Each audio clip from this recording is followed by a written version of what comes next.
Hi. ഇന്നേ മത്തങ്ങ വെച്ചൊരു ഒഴിച്ചേറി ഉണ്ടാക്കേ.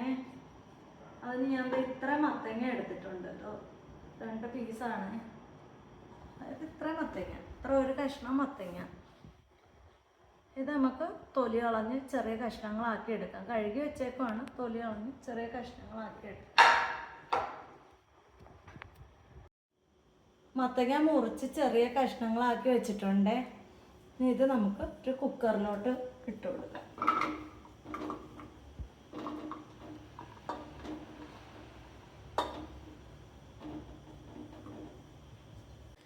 ഇത് നമ്മുടെ അപ്പുറത്തെ പറമ്പിൽ നിന്ന് വീണ് കിട്ടിയ പുളിയാണ്.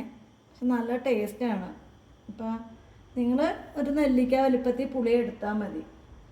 അതിലേക്ക് നമുക്ക് ലേശം വെള്ളം ഒഴിച്ച് ഈ പുളി പിഴിഞ്ഞ് മത്തങ്ങയിൽ ചേർത്ത് കൊടുക്കാം. നമ്മൾ പുളി പിഴിഞ്ഞെടുത്തിട്ടുണ്ട്. അത് നമുക്ക് ഇതിലേക്ക് ചേർത്ത് കൊടുക്കാം. ഇതിലേക്ക് കുറച്ച് ഉപ്പ് ചേർത്ത് കൊടുക്കാം. കുറച്ച് മഞ്ഞൾപ്പൊടി ചേർത്ത് കൊടുക്കാം. ഇനി ആവശ്യത്തിന് വെള്ളം കൂടെ ഒഴിച്ചു കൊടുക്കാം. ആ മത്തങ്ങയുടെ അതേ പാകത്തിന് വെള്ളം ഒഴിച്ചാൽ മതി. ഞാൻ ഒന്ന് ഇളക്കി യോജിപ്പിച്ച് കൊടുക്കാം. എന്നിട്ട് നമുക്കിത് അടച്ച് ഒരു വിസിലടിക്കാം. ചട്ടി ചൂടായിട്ടുണ്ട്. അതിലേക്ക് വെളിച്ചെണ്ണ ഒഴിച്ചു കൊടുക്കാം.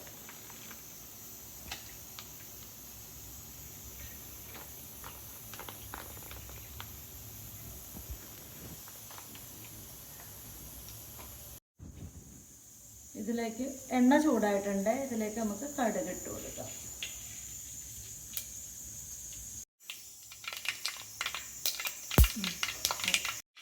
ഇതിലേക്ക് ഉലുവ ചേർത്ത് കൊടുക്കാം.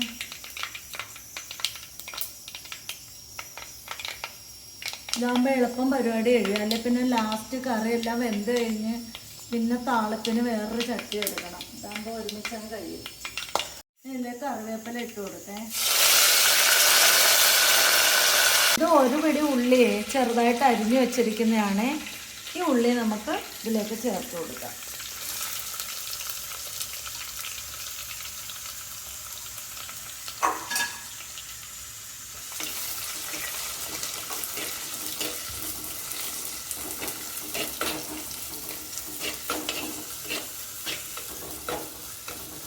ഒരു 4 കുഞ്ഞു വെളുത്തുള്ളിയാണ്. അതും നമുക്കിതേപോലെ ചെറുതായിട്ട് അരിഞ്ഞെടുക്കാം. അരിഞ്ഞു വെച്ചിരിക്കുന്ന വെളുത്തുള്ളി ഇതിലേക്ക് ചേർത്ത് കൊടുക്കാം.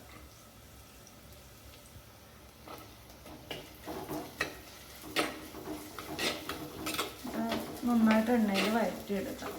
ഇതൊരു 5-6 കാന്താരി മുളകാണ്. ഇത് 2ആയിട്ട് കീറി നമുക്ക് ഇതും ചേർത്ത് കൊടുക്കാം.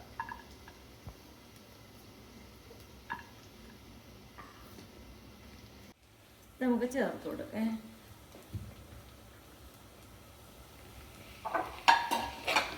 ഇത് നന്നായിട്ട് കഴുകിയാൽ കൂടി ഇത് നന്നായിട്ട് ഇളക്കി യോജിപ്പിച്ച് കൊടുക്കാം. ഇതിലേക്ക് നമുക്ക് 1 സ്പൂൺ മല്ലിപ്പൊടി ചേർത്ത് കൊടുക്കാം. അത്രയും തന്നെ മുളക് പൊടിയും ചേർത്ത് കൊടുക്കാം. മല്ലിപ്പൊടി എടുത്തതിനേക്കാളും ഇച്ചിരി കൂടെ കുറച്ച് മുളക് പൊടി എടുത്തിട്ടുണ്ട്. ഇത് കാശ്മീരി മുളകും സാദാ മുളകും കൂടെ ചേർത്ത് പൊടിച്ചതാണ്. കാന്താരി ചേർത്തിട്ടുള്ളതുകൊണ്ട് എരിവ് കൂടും. അല്ലെങ്കിൽ പിന്നെ നന്നായിട്ട് മിക്സ് ചെയ്ത് കൊടുക്കാം. നമ്മൾ മത്തങ്ങയിൽ മഞ്ഞൾപ്പൊടി ചേർത്തിട്ടുള്ള കാരണം ഇത് ലേശം മഞ്ഞൾപ്പൊടിയെ ചേർക്കുന്നുള്ള.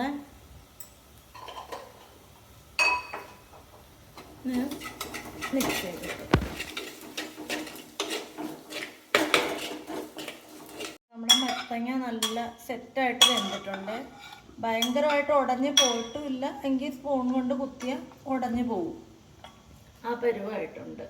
നമുക്ക് ഇതിലേക്ക് ചേർത്ത് കൊടുക്കാം. മത്തങ്ങ കഷ്ണങ്ങൾ മൊത്തം നമുക്ക് ആ വെള്ളമായിട്ട് നമുക്ക് ഇവിടെ ചേർത്ത് കൊടുക്കാം.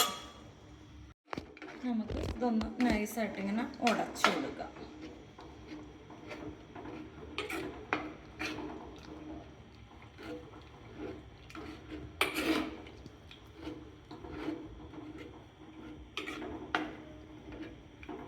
തീ കൂട്ടി വയ്ക്കാം.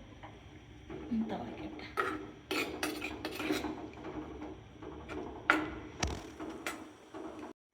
നമ്മളെ കറിക്ക് ഉപ്പ് കുറവാണ്. മത്തങ്ങയിൽ ഇച്ചിരി ഉപ്പ് ഇട്ടിട്ടുണ്ടായിരുന്നുള്ളൂ, കൊണ്ട് ഉപ്പിട്ട് കൊടുക്കുക.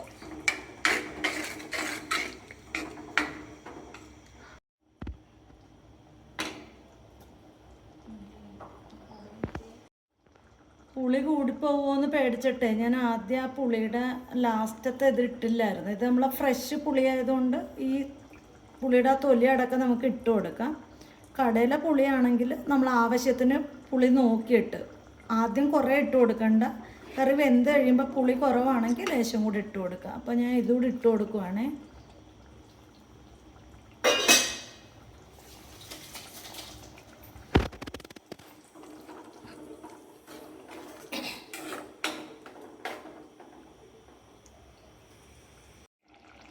അപ്പോൾ നമ്മുടെ കറി നല്ല തിളച്ച് കുറുകിയിട്ടുണ്ട്, നല്ലോണം തിളച്ച് കുറുകിയിട്ടുണ്ട്. ഞാൻ ഉപ്പും പുളിയൊക്കെ നോക്കി എല്ലാം കറക്റ്റ് പാകത്തിനായി. നിങ്ങൾ പുളിയും ഉപ്പുമൊക്കെ നിങ്ങളുടെ പാകത്തിന് നോക്കിയിട്ട് ഇട്ട് കൊടുക്കുക.